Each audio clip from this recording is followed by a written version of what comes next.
The railway industry of Europe is being reborn. From the Atlantic coast to the Baltic Sea, higher speeds are being achieved, faster track is going down. Europe is preparing for 1992, and the railways are looking for a bigger role in a bigger European economy. At a cost of billions of pounds, a new railway revolution is taking place, and Britain, which led the way in the first age of the train, is now being given its chance to join the second. This is the North Running Tunnel, 100 feet below sea level, just off the Kent coast, the start of the Channel Tunnel, which will eventually give British Rail access not only to the continental network, but to a huge new market. The boring machine on which I'm now standing is inching its way forward, but will eventually be racing towards France at a rate of 30 metres a day. The link has helped to focus on the potential of rail at a particularly opportune moment. Britain's congested road system is becoming a major threat to the economy. A recent report by the CBI suggested that traffic problems were adding £15 billion each year to industry's costs. It called for an increase in the capacity of the rail system. It's a critical time because with the tunnel so much opens up. The possibility for the first time exists to create a totally new, fresh, profitable rail system integrated with the high-speed systems developing in Europe. Therefore, the investment to be considered is on a quite different scale from what has been going on for years now.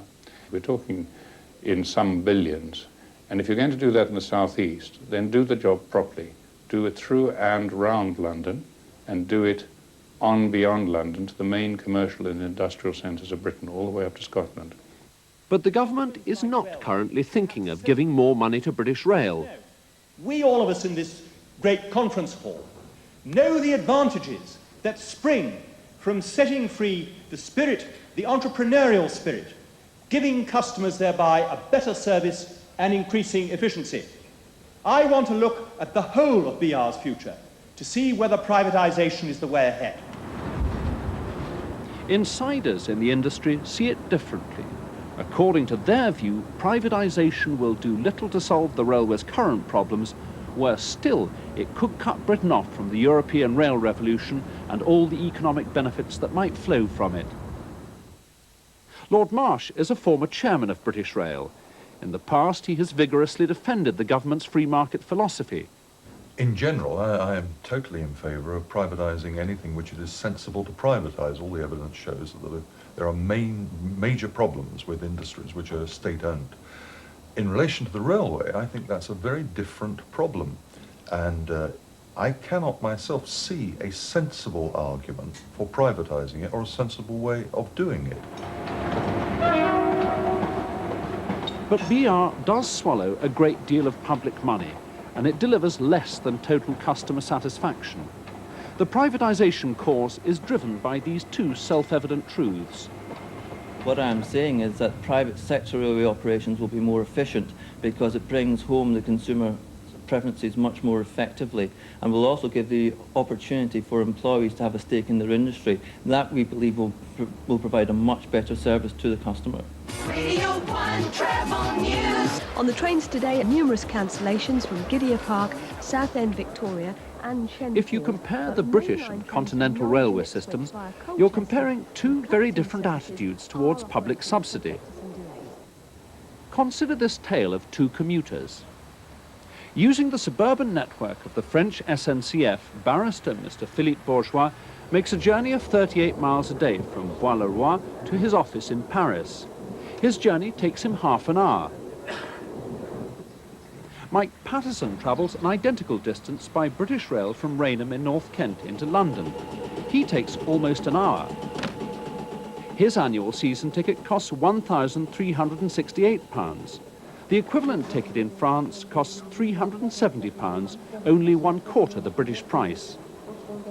But the net cost of commuting in France is even less. By law, employers are obliged to refund to their staff half the price of their ticket. The British commuter, though he pays so much more, has no guarantee of service. The railway system in Britain is the victim of its history. The basic network has been unaltered since Victorian times. Its inadequacies present huge obstacles to British Rail as they try to exploit the opportunity of the Channel Tunnel.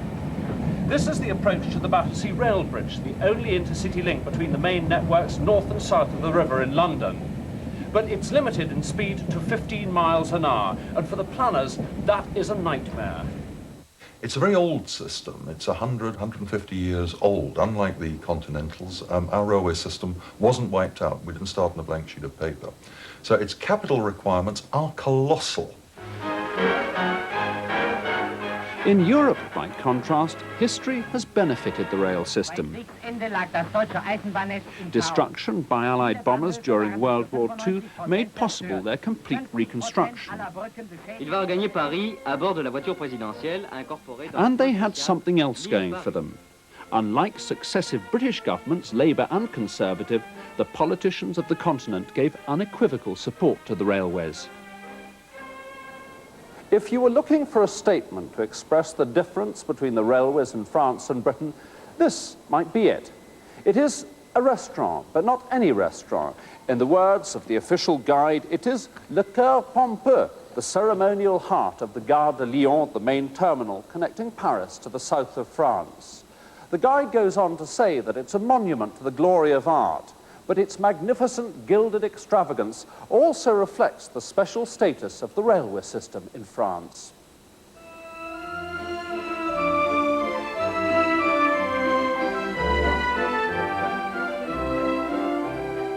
The Train Bleu is a first-class restaurant. The rest of the French rail system falls into much the same category.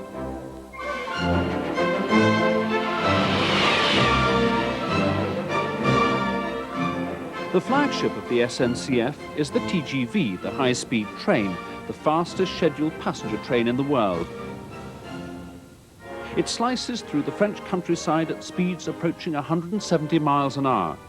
This, the French believe, is the foundation of a new high-speed network running across the whole of Western Europe.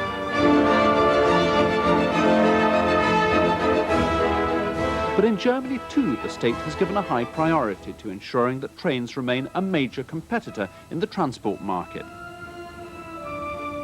This is the ICE, the German challenger to the French TGV, which comes into service in the next 2 years. The Germans and the French have managed to hold a significant share of the passenger travel market by offering high standards of service. Passengers on the main Hamburg to Munich run have the comfort of knowing that everything promised in the train's monthly newsletter will be delivered.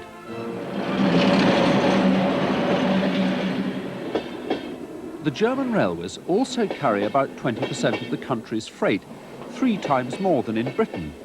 But then the Germans also give 4 times more in subsidy to their railways. The managers of British Rail, by contrast, have spent 40 years trying to pour new wine into old bottles. And yet, despite the lowest level of state aid in Europe, they have significant achievements to point to. They've pushed up the speed of their mainline trains to 140 miles an hour, and they're bringing the intercity and freight services into profit, to the admiration of friends and even critics. I think that if you look at the record of British Rail in recent years, its financial position has improved dramatically, and in fact by the mid-1990s only the provincial sector will be requiring public subsidy. I consider that the British railways are the most advanced railways in Western Europe regarding management and regarding marketing approaches, flexibility, research of new customers by new means. The Continentals acknowledge Britain as the leader when it comes to cost-cutting, but they have a wider vision. For them, the payback isn't just in the profit and loss account, but in its contribution to the fundamental well-being of the economy.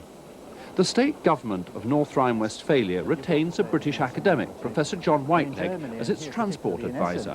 What you've got is such a well-designed, well-integrated public transport system, whereby you've got 20-minute frequencies on a suburban railway, intersection with bus routes, with underground, with tram lines, with mainline trains, all organised on easy schedules with known information. The pattern in Essen is repeated across Germany. Every city with over 500,000 population has an underground railway. every conurbation its integrated suburban network. The suburban railway gives a very reliable, very frequent, very comfortable, very clean journey from a large number of destinations to the centre of the city with no possibilities of any hold-ups. The number of journeys that are cancelled or withdrawn or are late is infinitesimally small. Why is that? Investment. Railways are regarded as an essential part of the infrastructure, both of cities and of regions, in order to keep the economy moving and ultimately to avoid the environmental problems and the problems of increased traffic congestion, which would occur if there wasn't a choice. The view of European rail managers is that Britain must take notice of how the geography of the continent is changing. The new high-speed network is shrinking it, bringing closer together the major cities. This is the physical evidence of the revolution which is overtaking the railways of Europe. This is the brand new high-speed line linking Würzburg to Hanover, which comes into operation in 2 years' time. Altogether, German railways plan to have a network of 1,200 miles of high-speed line by the year 2000. It's a pattern which is being followed across the continent. In France, in Holland, in Italy, in Spain, in Scandinavia. They're investing billions of pounds to re-equip their railways ready for the 21st century.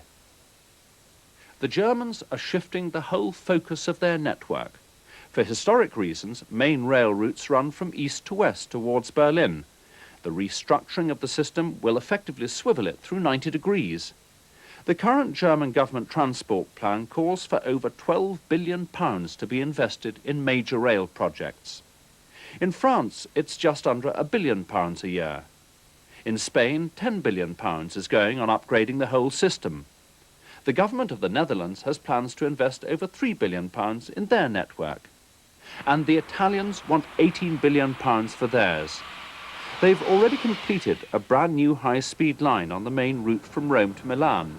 And they're hoping to reduce journey times elsewhere through the introduction of the Pendolino, the tilting train capable of maintaining high speeds on traditional curbing track. Technology first developed by the British, but abandoned in the 70s for lack of funds. Restructuring Europe's rail system has needed enormous amounts of financial subsidy from government. It has also needed political clout.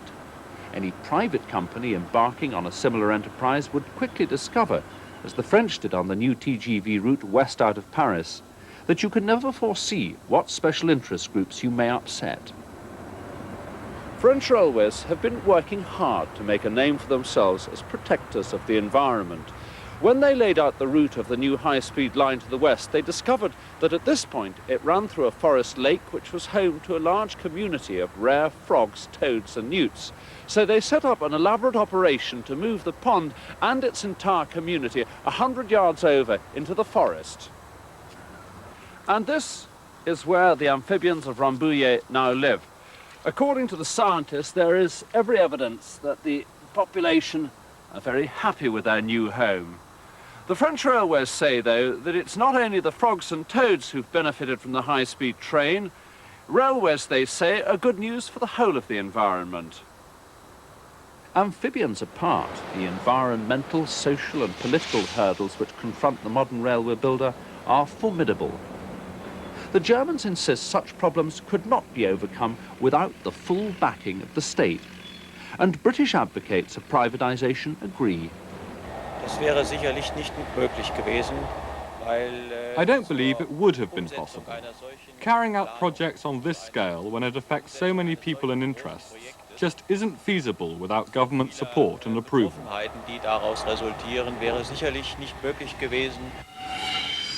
Assuming the state would be prepared to support a private undertaking, would the city be prepared to invest on a continental scale in such long-term projects? I think we've already seen with the Channel Tunnel that the city is willing to undertake long-term horizons and take long-term investments rather than take the short-term easy option, because they see it as being important to the long-term economic future of this country. The capital requirements for modernising the railway are vast. And if you take an example, Mrs. Thatcher has recently said that the Channel Tunnel Railway, the costs of that should be met by private companies. And that, I think, is a perfectly sensible way of approaching it. It can be. It can only be done because the Channel Tunnel Railway will be basically a businessman's railway. It'll be paid by companies. That is not true of British Rail. In other words, free market logic would dictate that a privatised company would plough money into the profitable bits of the system at the expense of the whole network and the unprofitable parts, like the provincial service.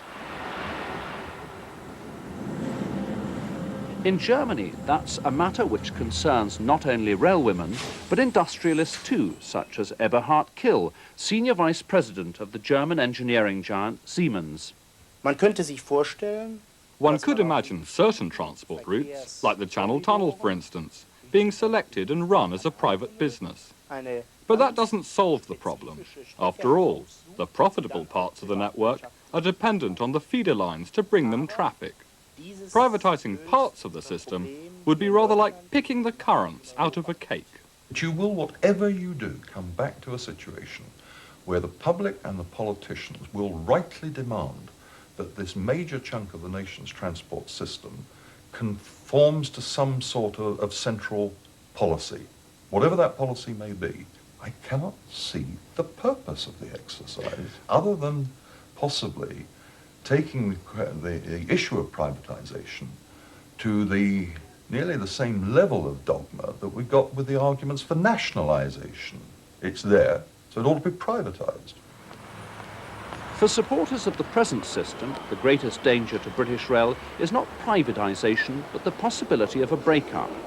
For free marketeers, the return of competing companies would be one of the fundamental benefits of privatisation.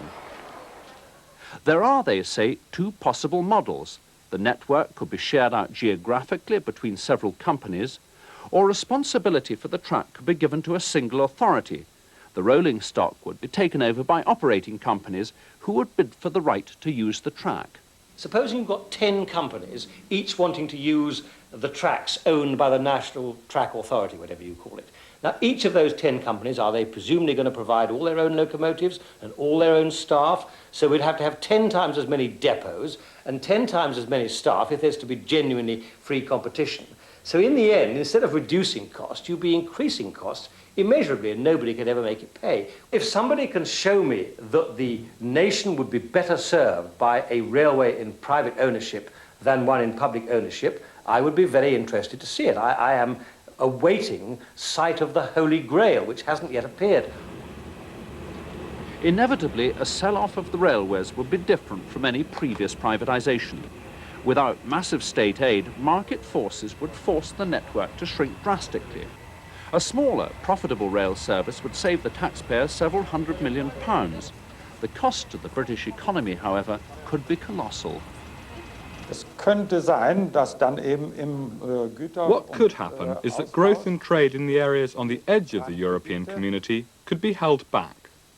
We've noticed that countries on the fringe of Europe don't share the same economic growth as those countries in the centre of the community. Over time, commercial geography will follow transport geography. And certainly if you think of canals and railways in the 19th century, that has been so, and it is still so. In fact, I sometimes think that people in this country should remember George Bernard Shaw saying, "Do you think the laws of God are suspended because you're an Englishman?" And I think they should ask themselves why we can make do with transport structures quite different from other people. The debate cannot go on unresolved much longer. The Channel Tunnel is the greatest infrastructural development in the history of this island. And if we're going to benefit from it fully, decisions need to be taken soon. Remarkably, when the tunnel plan was first conceived, Mrs. Thatcher and her ministers made no provision for trains to use it. It would be an irony indeed if, because of the tunnel, the government found itself forced to give railways a new priority.